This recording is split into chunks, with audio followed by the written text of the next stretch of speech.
ठीक आहे चंदे येऊ आम्ही वय इथनं पुढं काय बी अडचण आली तर सूरजला सांगायचं काय किती बी झालं तरी जबाबदार माणूस येतो आता चालतंय की राणा येऊ आम्ही येतो आम्ही बर आता जेवायला बसा समधीजण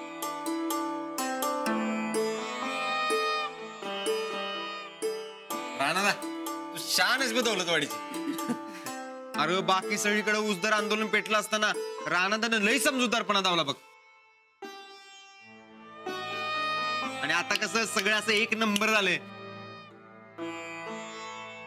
आमच्या ह्यांचं बी जरा कौतुक झालंच पाहिजे की जरा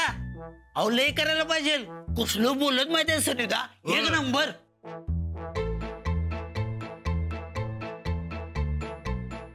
कारखाना आणि आम्ही शेतकरी त्या दोघांनी कसं व्यवस्थित सांभाळून घेतलं बघा सनिधानं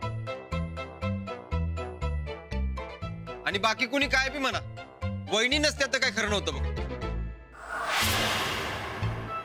अहो वहिनी तुम्ही सांगितलं तसं केलं आणि असं प्रॉब्लेम सुटल्यात वय मला बी अंजलीबाईंनी समजून सांगितलं बघ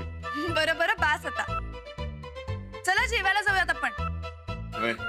नको नाही तुम्हाला कसं लागू ताप जातो का मी घराकडे अरे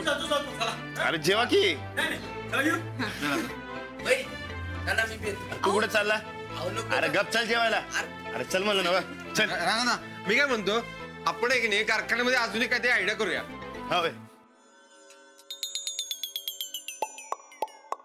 मी पण जातो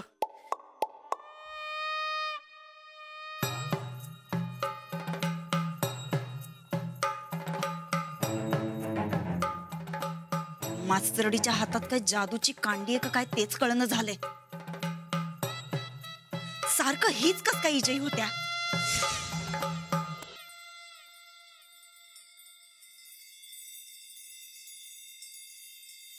हो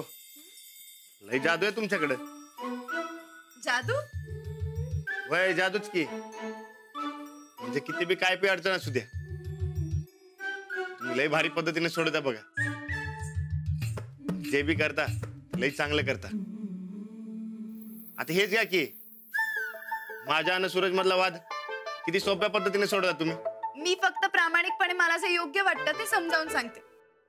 तुम्ही समजून घेतलं हे महत्वाचं